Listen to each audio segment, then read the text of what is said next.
Nice try. Nice try. Good afternoon, dear colleagues in the media, Honorable President of the IFP. I would like to introduce the leadership that is here. We are joined by the President of the IFP, who we have Copter sitting next to him on his left is the National Chairperson, Gwala, and then the Deputy Secretary General, and then to the right of the President is the National Secretary of the Mama Cutie Kulu. These days she goes around in the parties mountain audit. And then the Premier was Natal, the Chairperson of the IFP in this province, 18 Duli, and the Chairperson of the IFP in the province of Gauteng, and the Treasurer General of the IFP, Singh,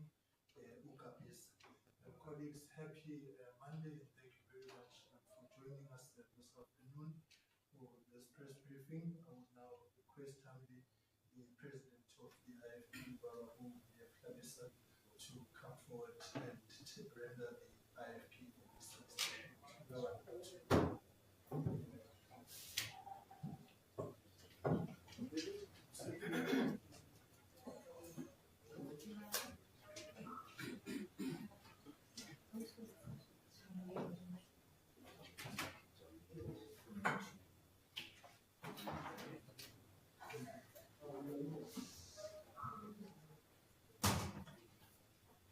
Thank you very much to our national spokesperson, Comrade Umkhuleko Hlengwa. Greetings to the national chairperson of the IFP, the Honorable MP Gwala, who is also our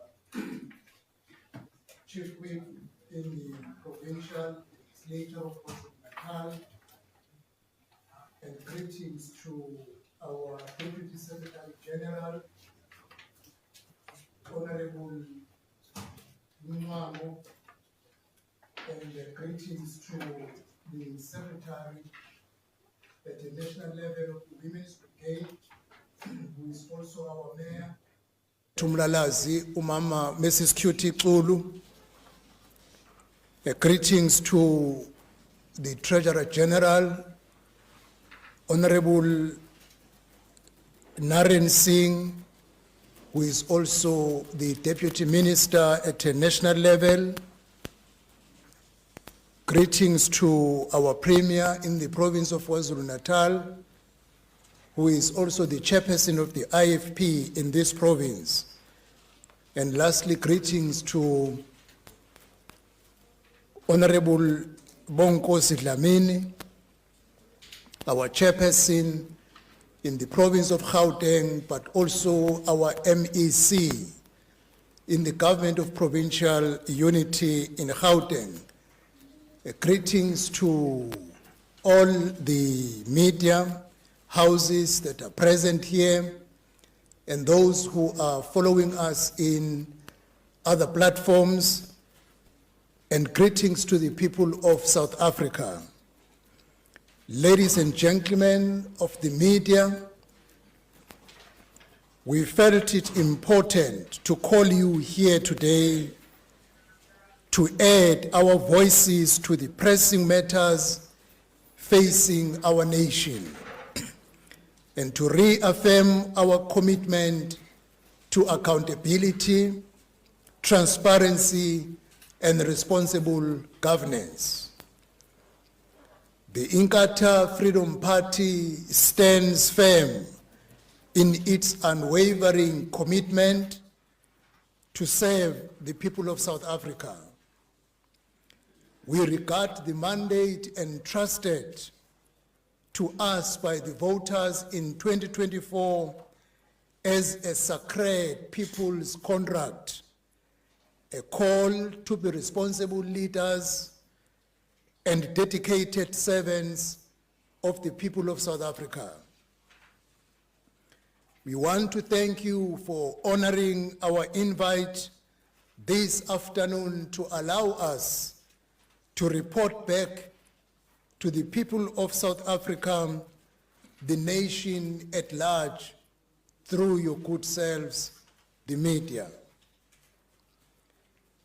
I want to begin by doing reflections on the Abaqulusi by-elections that was held last week on Wednesday.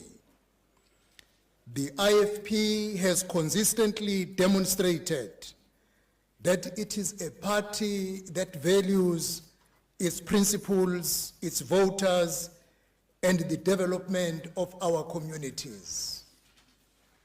It is against this background that we sincerely thank the voters of the Ward 23 in Abaqulusi municipality for trusting the IFP and delivering a resounding victory, securing the majority of votes against combined opposition of ANC and MKP.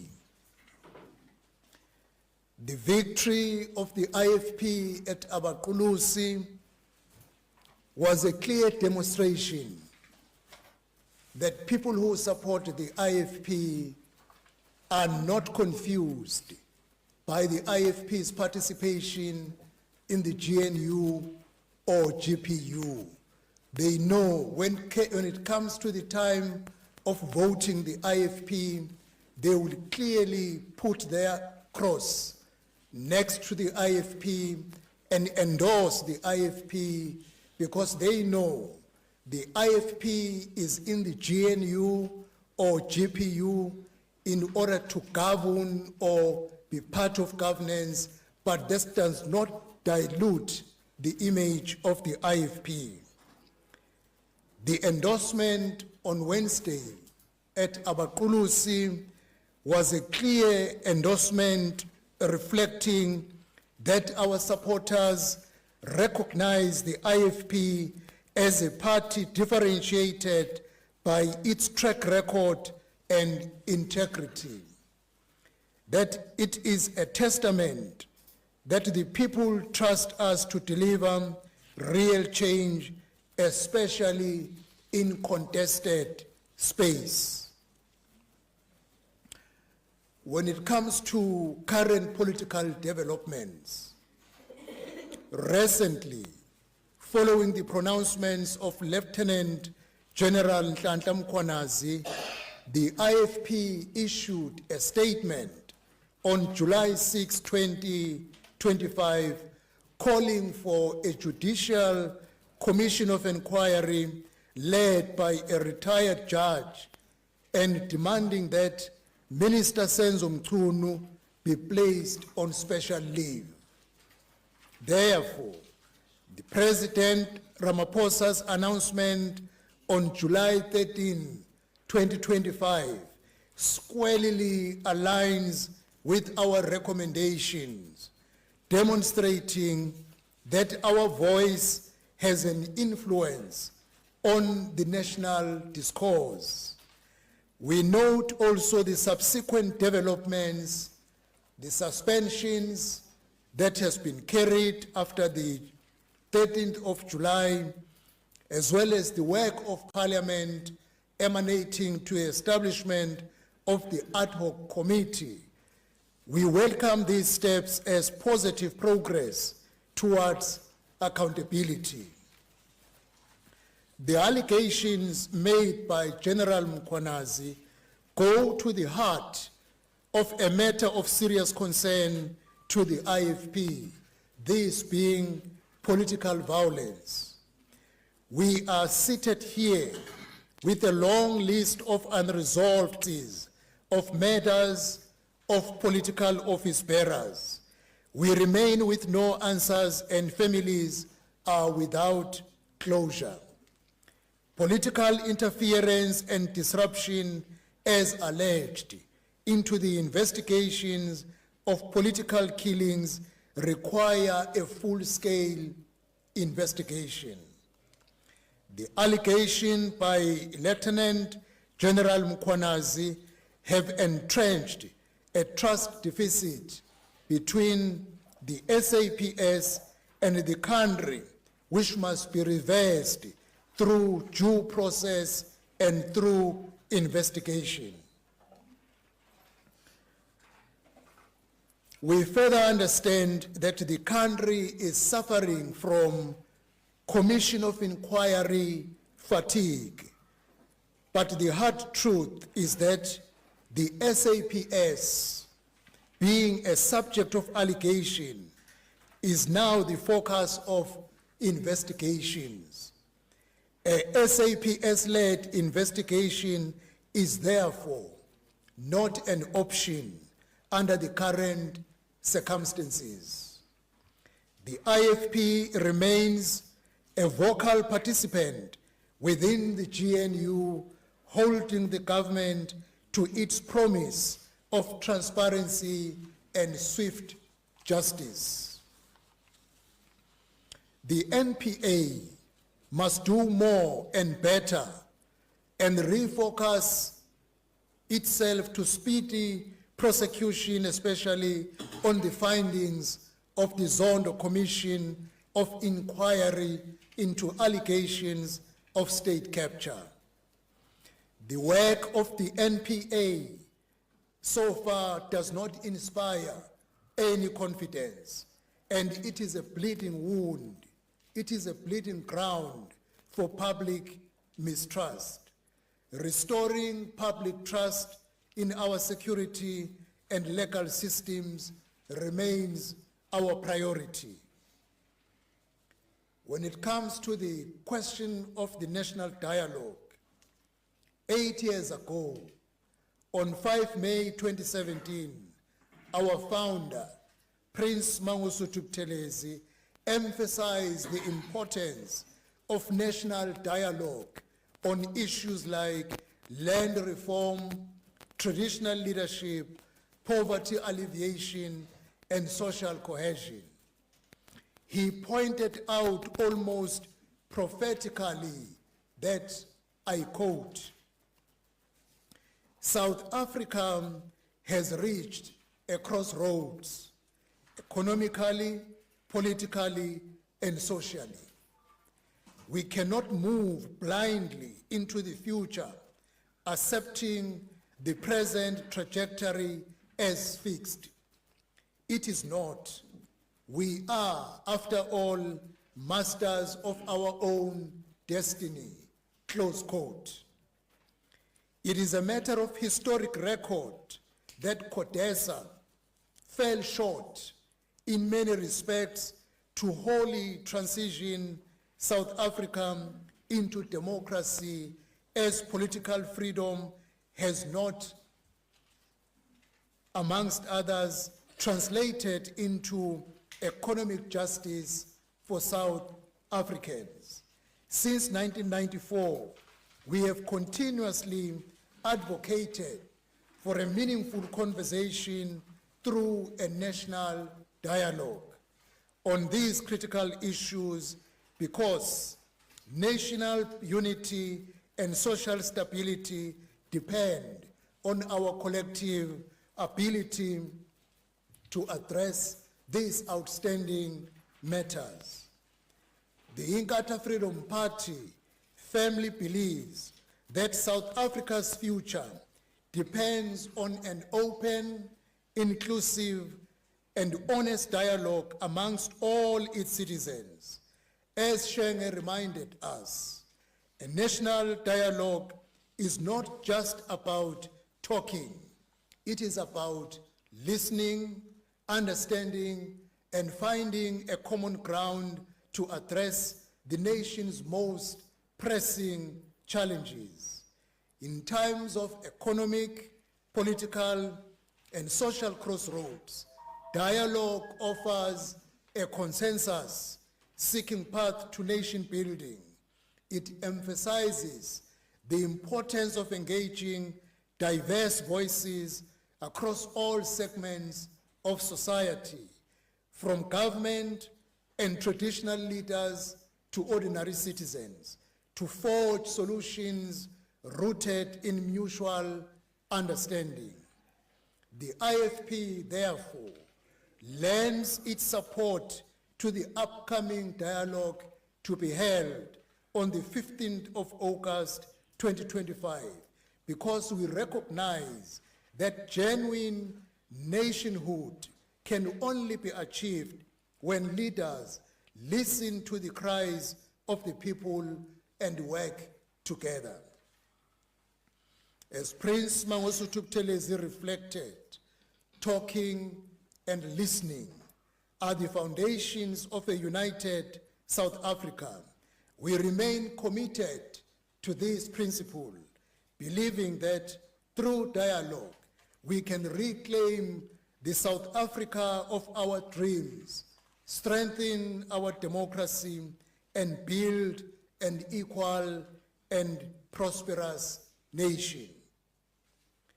When we look forward to 2026, which will culminate in the local government election, as we prepare for the upcoming local government elections, we remain committed to delivering effective service delivery and strengthening our party structures.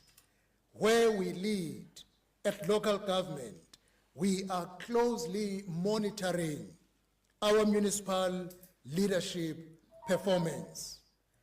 We proudly recognize that 5 out of the 7 municipalities that achieved clean audit for the 2023-2024 financial year in KwaZulu-Natal are led by the IFP. These include the city of Umhlathuze that have achieved 5 clean consecutively, followed by King Cetshwayo district with 3 clean audits consecutively, followed by Umlalazi municipality with 2 clean audits consecutively, and joined by Umsinga and Umvoti municipalities. We are putting our eyes on the municipalities that we govern as the IFP, because we want to demonstrate that clean leadership results into clean and accountable outcomes when it comes to the management of finances. These accomplishments reflect our commitments to responsible governance and sustainable development. In distressed municipalities where we govern, we have effected changes to turn things around to ensure the provision of service delivery, good governance, and leadership stability. As we continue with branch inauguration throughout the country, we are converting all branches into election committees to focus to the 2026 local government elections. When it comes to the GNU and the PGUs, let me reiterate the IFP's resolute commitment to the government of national unity and the provincial GPUs, which embody a vision of healing the wounds of the past while working tirelessly towards a brighter, inclusive future for all South Africans. These governments represents a collective effort to rebuild trust and to develop our communities. As we reflect on our governance after 1 year of participating in the government of national unity and the Gauteng government of provincial unity and leading the KwaZulu-Natal government of provincial unity, we believe our impact can be felt at every level, but in particular on crime reduction and economic development. In particular, we must make mention of our collective effort to save Inkatha Bank. I wish to applaud and urge continued support for the Premier of KwaZulu-Natal, Honorable A.T. Ntuli, and the MEC for Economic Development, Tourism and Environmental Affairs, Reverend Musa Zondi, in their critical fight against the proposed liquidation of Inkatha Bank. Inkatha is more than just a financial institution. It is the legacy of Prince Mangosuthu Buthelezi, but it is also a backbone of the KwaZulu-Natal's economy and a symbol of African enterprise and pride. We are committed to defending this vital institution and ensuring it remains a pillar of economic empowerment for our people. A call to action, urgency, and unity. South Africa needs more than just hope. We need a united effort to rebuild and transform our nation. This requires a sense of genuine urgency, decisive reforms, and active participation